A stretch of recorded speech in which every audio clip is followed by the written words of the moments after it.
राम मंदिर सिर्फ एक मंदिर नहीं बल्कि करोड़ों लोगों की आस्था, संघर्ष और विश्वास की सबसे बड़ी पहचान है। कोई श्रद्धालु अपनी जेब से निकला 1 रुपया रामलला के चरणों में चढ़ाता है तो कोई सोना चांदी और कीमती वस्तुएं अर्पित करता है। लेकिन अब उसी राम मंदिर के चढ़ावे को लेकर उठे सवाल देश भर में चर्चा का विषय बन गए हैं। सबसे बड़ी बात यह है कि अब इस मामले में एसआईटी ने अपनी शुरुआती रिपोर्ट भी सरकार को सौंप दी है।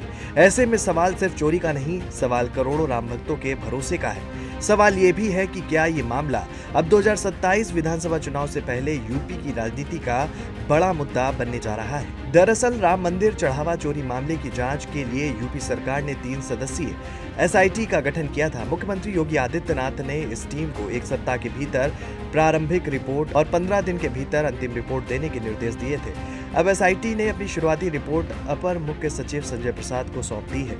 एसआईटी सदस्य विजय पंत ने बताया कि ये एक प्रारंभिक और गोपनीय रिपोर्ट है, इसलिए इसकी जानकारी सार्वजनिक नहीं की जा सकती है।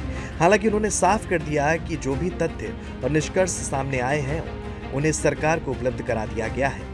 इस पूरे मामले की शुरुआत तब हुई जब राम मंदिर के चढ़ावे में कथित गड़बड़ी और चोरी के आरोप सामने आए। इसके बाद जांच का दायरा लगातार बढ़ता गया। एसआईटी ने मंदिर परिसर की सुरक्षा व्यवस्था, चढ़ावे की गिनती प्रक्रिया, सीसीटीवी फुटेज रिकॉर्ड और कई कर्मचारियों से पूछताछ की। सूत्रों के मुताबिक जांच के दौरान कई बड़ी खामियां भी सामने आई।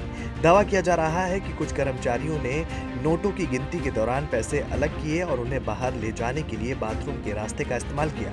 इतना ही नहीं, चढ़ावे की गिनती के लिए जो तय प्रोटोकॉल था उसमें भी कई तरह की लापरवाहियां मिली हैं। बताया जा रहा है कि कई कर्मचारी निर्धारित ड्रेस कोड में नहीं आते थे। बाहर निकलते समय उनकी ठीक से जांच भी नहीं होती थी और यही वजह है कि अब पूरे सिस्टम पर सवाल उठाए जा रहे हैं। सूत्रों की माने तो इस जांच के दायरे में सिर्फ कर्मचारी ही नहीं बल्कि कुछ ट्रस्ट से जुड़े लोग और बैंक कर्मचारियों की भूमिका भी जांची जा रही है।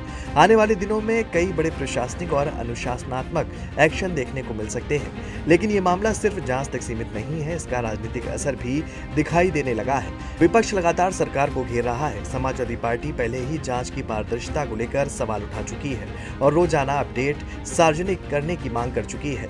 दूसरी तरफ बीजेपी और योगी सरकार ये संदेश देने की कोशिश कर रही है कि किसी भी कीमत पर दोषियों को बख्शा नहीं जाएगा। खुद मुख्यमंत्री योगी आदित्यनाथ पहले ही साफ कर चुके हैं कि एसआईटी दूध का दूध और पानी का पानी करेगी और किसी को भी राम भक्तों की भावनाओं से खिलवाड़ नहीं करने दिया जाएगा। राजनीतिक जानकार मानते हैं कि ये मामला 2027 विधानसभा चुनाव से पहले बेहद संवेदनशील साबित हो सकता है, क्योंकि राम मंदिर सिर्फ धार्मिक नहीं बल्कि राजनीतिक रूप से भी बीजेपी की सबसे बड़ी पहचान रहा है। अगर जांच निष्पक्ष और पारदर्शी तरीके से पूरी होती है तो बीजेपी इसे अपनी जवाबदेही की मिसाल के तौर पर पेश कर सकती है। लेकिन अगर जांच में गंभीर अनियमितताएं सामने आती हैं तो विपक्ष इसे बड़ा चुनावी मुद्दा बना सकता है। फिलहाल करोड़ों राम भक्तों की नजर अब अंतिम रिपोर्ट पर टिकी हुई है, क्योंकि ये सिर्फ एक जांच रिपोर्ट नहीं होगी बल्कि आस्था, भरोसे और जवाबदेही की असली परीक्षा भी होगी। अब सबसे बड़ा सवाल यही है कि क्या एसआईटी की अंतिम रिपोर्ट करोड़ों राम भक्तों के मन में उठे हर सवाल का जवाब दे पाएगी या फिर ये मामला 2027 की राजनीति का सबसे बड़ा तूफान बनने जा रहा है।